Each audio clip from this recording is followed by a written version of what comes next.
Chapter 26 reef का दानव। Coral के रोमांस के बारे में अभी भी लिखा जाना बाकी है। अभी भी एक व्यापक राय है कि कोरल रीफ और कोरल द्वीप एक कीट का काम है। ब्रूनल की प्रतिभा और जॉब के धैर्य से सम्मानित इस शानदार कीट को कई पीढ़ियों के बच्चों के सामने उद्योग के एक उदाहरण के रूप में हास्यपूर्ण ढंग से पेश किया गया है। एक ऐसी चीज जिसकी प्रशंसा की जानी चाहिए, एक ऐसा आदर्श जिसका अनुसरण किया जाना चाहिए। वास्तव में रीफ बिल्डिंग पॉलीपिफर से अधिक आलसी या धीमा, आराम और पतित जीवन जीने वाला कोई नहीं हो सकता, जैसा कि उसका वैज्ञानिक नाम है। वह जानवरों की दुनिया का आवारा है, लेकिन आवारा के विपरीत वह जीविका के लिए आवारागर्दी भी नहीं करता। वह एक सुस्त और जिलेटिनस कृमि के रूप में मौजूद है। वो अपने लिए घर बनाने के लिए पानी से कैल्शियम युक्त तत्वों को अपनी ओर आकर्षित करता है। ध्यान दें, समुद्र घर बनाता है, वो मर जाता है और वह अपने पीछे अपना घर और उद्योग की प्रतिष्ठा छोड़ जाता है, जिसके आगे चींटी की प्रतिष्ठा फीकी पड़ जाती है और मधुमक्खी की प्रतिष्ठा बहुत कम हो जाती है। कोरल रीफ पर आप उस चट्टान पर चल रहे हैं जिसे रीफ बनाने वाले पॉलीपाइफर सदियों से अपने पीछे छोड़ गए हैं, जो उनके निष्क्रिय और जाहिर तौर पर बेकार जीवन का सबूत है। आप शायद कल्पना करें कि रीफ मृत चट्टान से बनी है, लेकिन ऐसा नहीं है। यहीं से इस बात का आश्चर्य सामने आता है, कोरल रीफ आधी जीवित होती है। अगर ऐसा नहीं होता तो ये 10 साल तक समुद्र की हरकतों का विरोध नहीं कर पाती। रीफ का जीवित हिस्सा वही है जहां ब्रेकर अंदर और बाहर आते हैं। जिलेटिनस रॉक बिल्डिंग पॉलीपाइफर लगभग तुरंत मर जाते हैं अगर उन्हें सूरज के संपर्क में लाया जाए या पानी से खुला छोड़ दिया जाए। कभी कभी बहुत कम ज्वार पर, यदि आप में इतना साहस है कि आप ब्रेकर्स द्वारा बह जाने का जोखिम उठा सकते हैं, तो आप रीफ पर जितना दूर जा सकते हैं। आप उन्हें उनकी जीवित अवस्था में देख सकते हैं, बड़े टीले और ढेर जो चट्टान लगते हैं, लेकिन वे मूंगे का एक छत्ता है जिसकी कोशिकाएं जीवित पॉलीपिफर्स से भरी हुई हैं। सबसे ऊपर की कोशिकाओं में वे आमतौर पर मृत होते हैं, लेकिन नीचे वे जीवित होते हैं। हमेशा मरते रहना, हमेशा नया होता रहना, मछलियों द्वारा निगला जाना, समुद्र द्वारा हमला किया जाना, यही कोरल रीफ का जीवन है।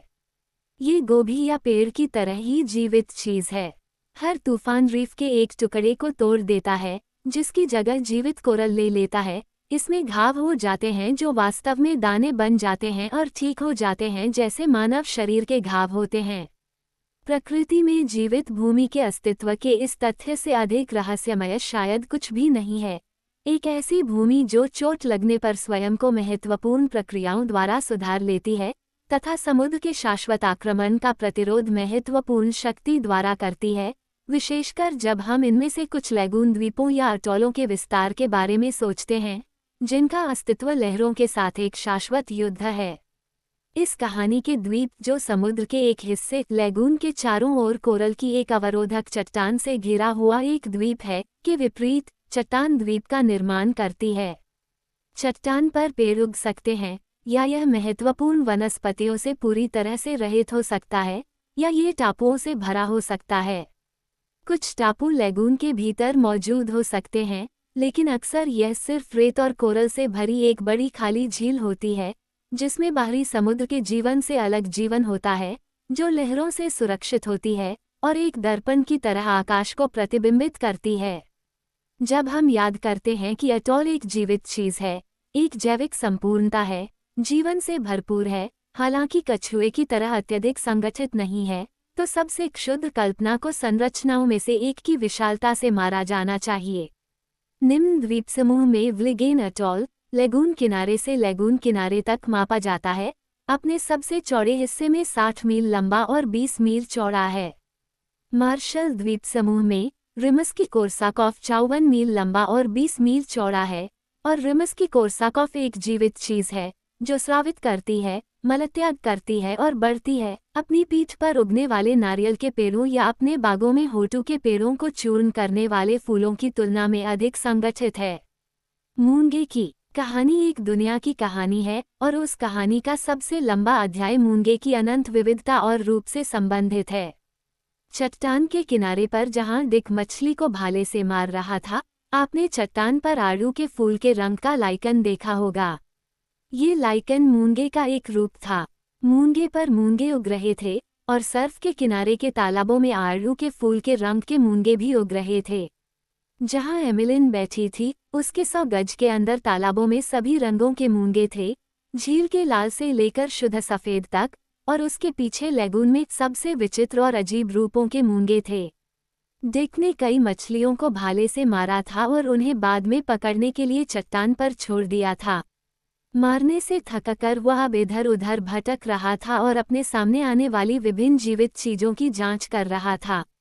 चट्टान पर बहुत बड़े बड़े स्लग रहते थे, जो पार्सनिप जितने बड़े और कुछ हद तक उसी आकार के थे। वे बेचडे मेर की एक प्रजाति थे। संतरे जितने बड़े ग्लोब के आकार की जेलीफिश, बड़ी कटलफिश की हड्डियां सपाट और चमकदार और सफेद, शार्क के दांत, इचनी की रीढ़, कभी कभी एक मृत स्कारस मछली जिसका पेट मूंगे के टुकड़ों से फूला हुआ था जिसे वह खा रही थी, केकड़े, समुद्री अर्चिन, अजीब रंग और आकार के समुद्री खरपतवार, स्टारफिश, कुछ छोटी और लाल मिर्च के रंग की, कुछ बड़ी और पीली। ये और 1000 अन्य चीजें, सुंदर या अजीब, चट्टान पर पाई जा सकती थीं।